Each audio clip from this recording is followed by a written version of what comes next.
Hello and welcome back to Simon Outdoors. Now I'm going to talk to you about two Mora knives. I've got a few Mora knives, not saying that like I'm some sort of mad collector. There is a few collectors out there, I know. Well, not personally, but I know there is people out there that collects Moras. I can quickly tell you about the Moras. I've already told you about this one in a previous video. If you're watching them all tonight, this is the Mora 120. I have got the crook knife. I forgot the number of the crook knife, but yes, I've got the crook knife. I have got the Mora Eldris, and I've got these two. So there's one here and one here. This is, as I can see from the back of it, got some terrible names. This is the Mora Knife Companion. Now, I think maybe this actual spoon knife was the first Mora knife I received. It was. A kind guy in Sweden did a trade with me for one of my leather pouches, and I got the crook knife, the spoon carving knife. Then I think this one was next. Then it was the Mora 120 carving knife that I've just shown you, and then this one. So these are both companions. The only difference with these is that this is a carbon steel blade and this is stainless steel. So let's take a look at the carbon blade. So you can notice straight away there's some patterns on the blade where it rusts a lot. Now, just actually, I haven't pulled this out for a bit, but yeah, that tip there has got some not very nice rust on it.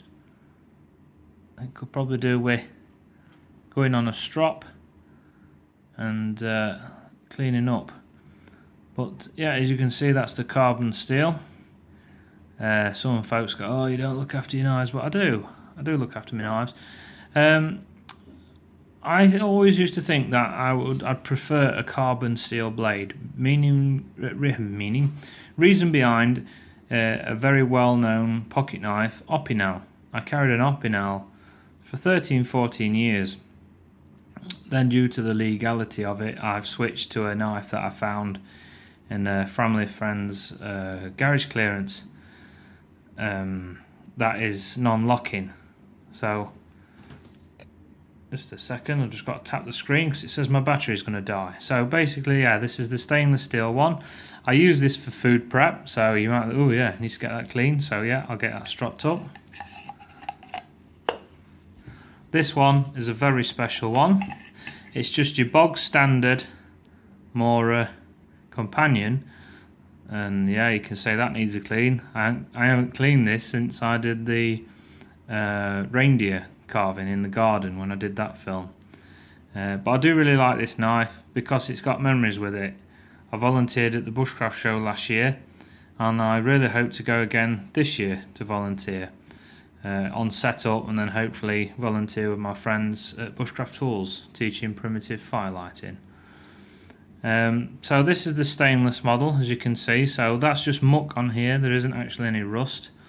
It is fantastic, sharp out of the box. But with this one, I did use it, and then I noticed that it had a burr, what we call a burr, which is that razor sharp edge.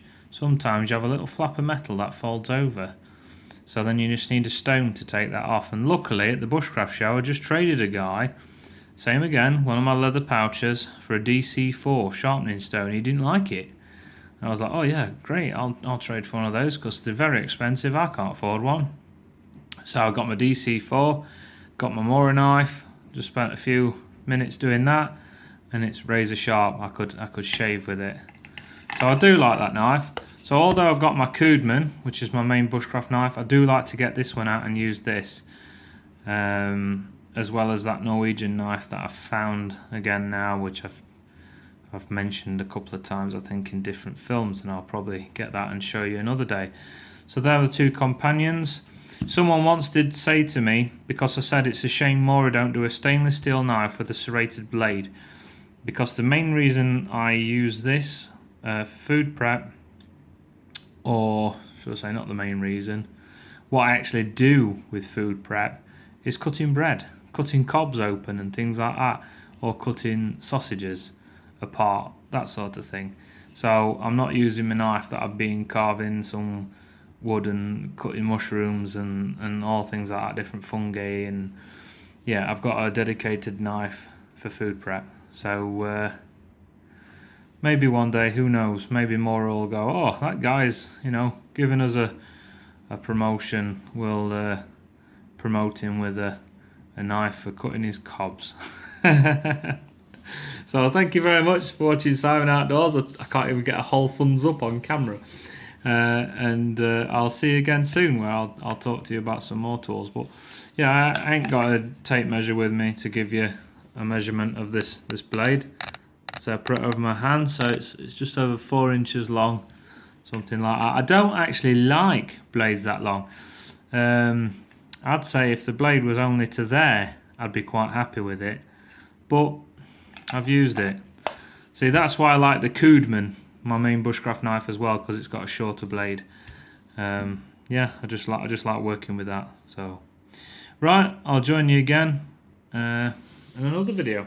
Take care and bye bye.